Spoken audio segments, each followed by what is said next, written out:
പത്ത് തല വേടനൊരുക്കുന്ന 10 തല ഒരുങ്ങുകയാണ് അണിയറയിൽ.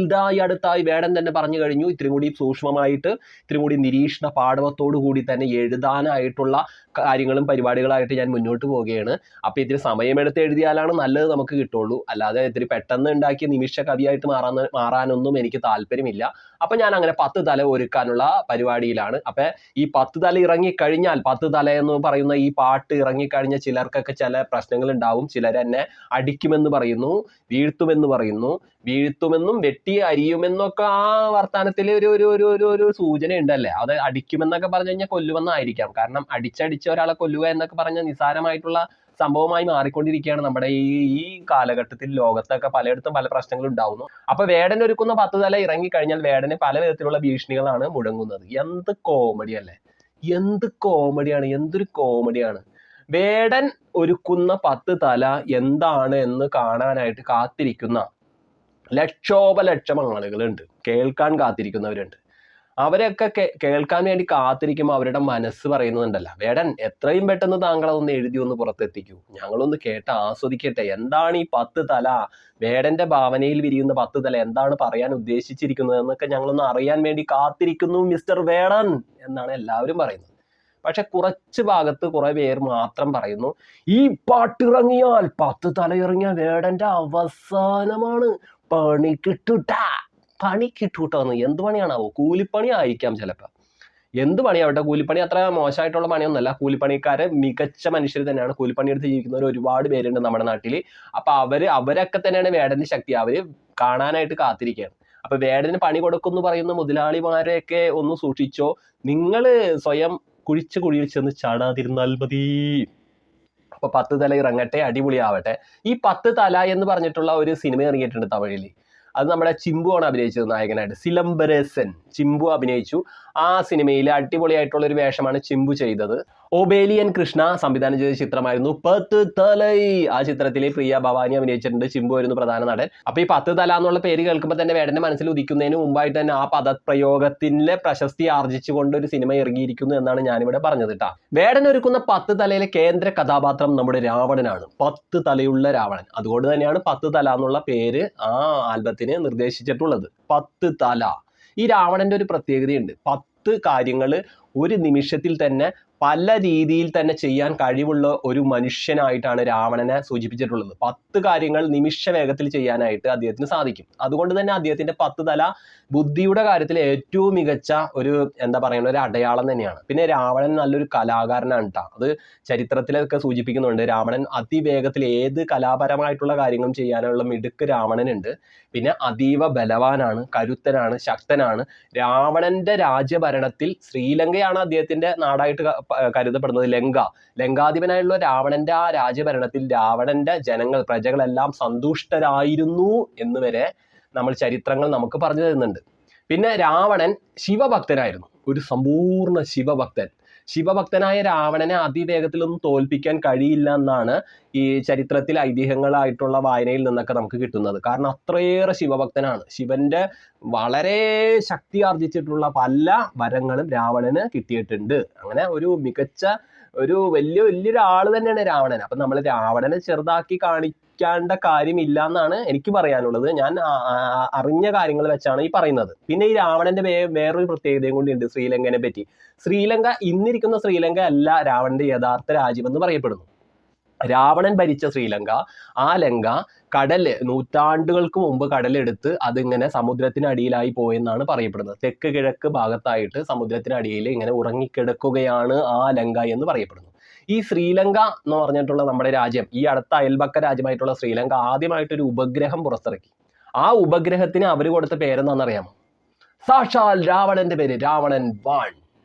അതായിരുന്നു അവർ കൊടുത്ത പേര്. അത്രയേറെ രാവണനെ അവര് മനസ്സിൽ ഇങ്ങനെ അത്രയേറെ ശക്തമായിട്ട് അത്ര വലിയൊരു ആളായിട്ട്, നായകനായിട്ട് വളർത്തുന്നുണ്ട്.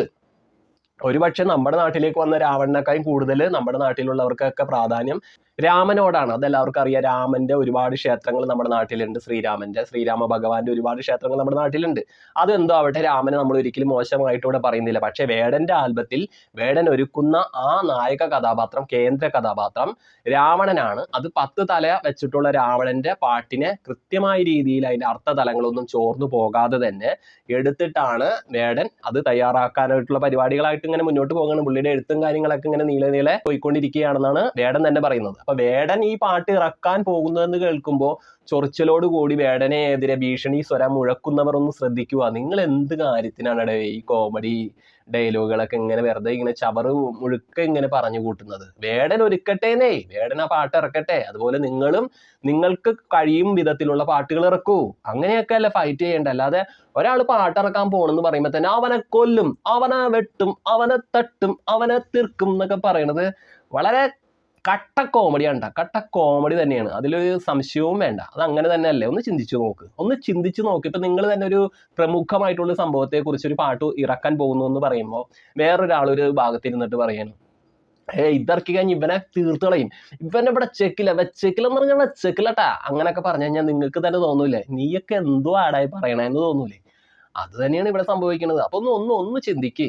നമ്മുടെ വേടൻ പാട്ടിറക്കട്ടെ, മിസ്റ്റർ വേടൻ പാട്ടിറക്കട്ടെ, 10 തല ഇറക്കട്ടെ. അപ്പൊ 10 തല വരുമ്പോൾ നമുക്ക് കേൾക്കാലോ. അപ്പൊ നിങ്ങളും അതിനെതിരായിട്ട് മറ്റൊരു പാട്ട് ഇറക്കുക. അപ്പൊ നിങ്ങളിലുള്ള കലാവാസനകൾ പുറത്തേക്ക് വരട്ടെ, അടിപൊളിയായിട്ട് മാറട്ടെ കാര്യങ്ങൾ. പിന്നെ ഈ രാവണനെ കുറിച്ച് വേറൊരു കാര്യം കൂടി പറയാനുണ്ട്. ശിവഭക്തനാണ് രാവണൻ എന്ന് പറഞ്ഞല്ലോ. രാവണന്റെ ശിവഭക്തി അപാരം തന്നെയുണ്ട്. ശിവസ്തോത്രം ഉൾപ്പെടെ 6 ശാസ്ത്രത്തിലും 4 വേദത്തിലും രാവണന് അഗാധമായിട്ടുള്ള പാണ്ഡിത്യം ഉണ്ടായിരുന്നു. ഈ വൈദ്യരംഗത്തൊക്കെ നല്ലതുപോലെ രാവണന്റെ അറിവ് പ്രകടമായിരുന്നു, കരുത്താർജിച്ചതായിരുന്നു.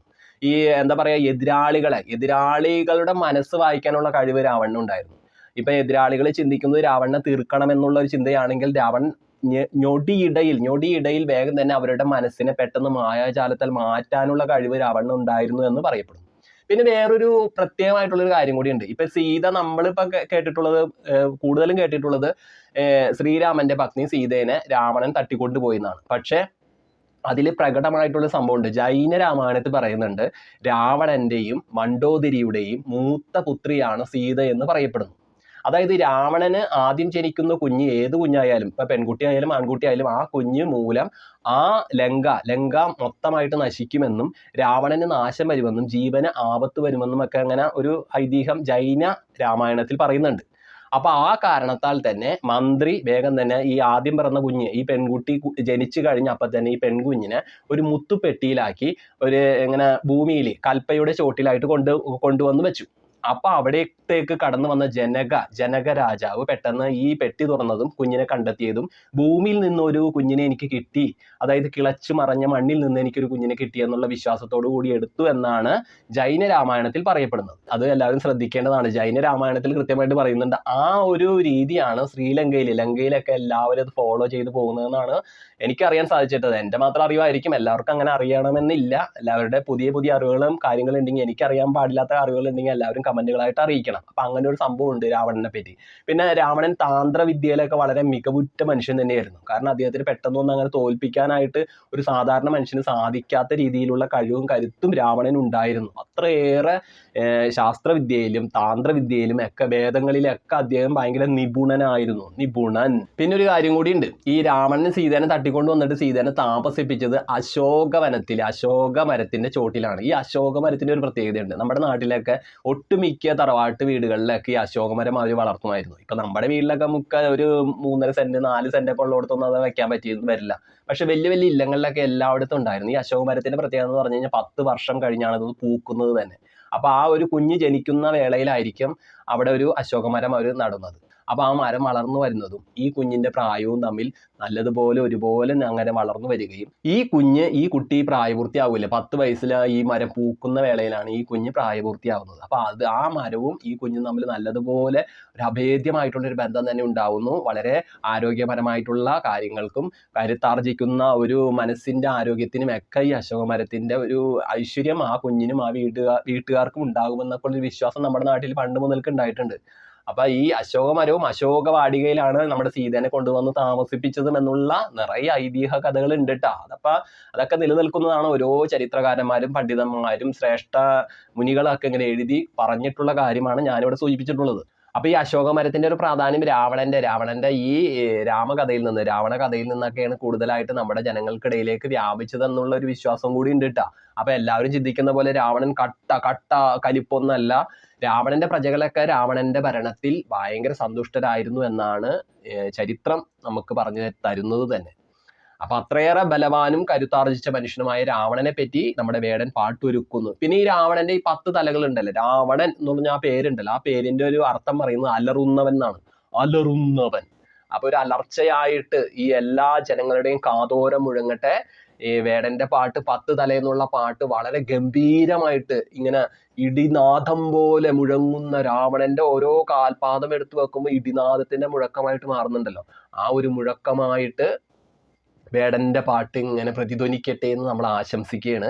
അപ്പൊ വേടന്റെ 10 തലക്ക് വേണ്ടി കാത്തിരിക്കുകയാണ്. വേടനെ തീർക്കും, തട്ടിക്കളയും, വെട്ടിക്കളയും, മൂടിക്കളയും എന്നൊക്കെ പറയുന്നവരെ അതൊക്കെ ചുമ്മാ ഓരോരോ ജൽപ്പനങ്ങൾ മാത്രമാണ്. വേടന് സ്വാതന്ത്ര്യത്തോടു കൂടി എഴുതാനും പാടാനും പറയാനൊക്കെ അത്രയേറെ സർവ്വ സ്വാതന്ത്ര്യമുള്ള നാടാണ് നമ്മുടെ നാട്. അപ്പൊ ആ നാട്ടിൽ നമുക്ക് നമ്മുടേതായിട്ടുള്ള പൗരന്മാര് എന്തും ചെയ്ത് മുന്നോട്ട് പോകാൻ സാധിക്കും. എന്തും ചെയ്തു എന്ന് പറഞ്ഞു കഴിഞ്ഞാൽ വൃത്തികേടുകളല്ല, നമുക്ക് എഴുതാനും പറയാനും വായിക്കാനും ഒക്കെ നമ്മുടെ സർഗഭാവനയെ ഉണർത്തുന്ന രീതിയിലുള്ള കലാസൃഷ്ടികൾ കൊണ്ട് നമുക്ക് മികച്ച മികച്ച മികച്ച മികച്ച പാതകൾ ഒരുക്കാൻ സാധിക്കും. അപ്പൊ ആ പാതയെ തടസ്സപ്പെടുത്തുന്നവരൊക്കെ ഒരു വഴിയിലേക്ക് ഇങ്ങനെ ഒതുങ്ങി നിന്ന് പൊക്കോളും. അതൊന്നും വലിയ കാര്യമാക്കേണ്ടതില്ല. വേടന്റെ 10 തലയ്ക്ക് വേണ്ടി കാത്തിരിക്കുന്നു. 10 തല ഇറങ്ങട്ടെ. ആശംസകൾ വേടൻ, ആശംസകൾ.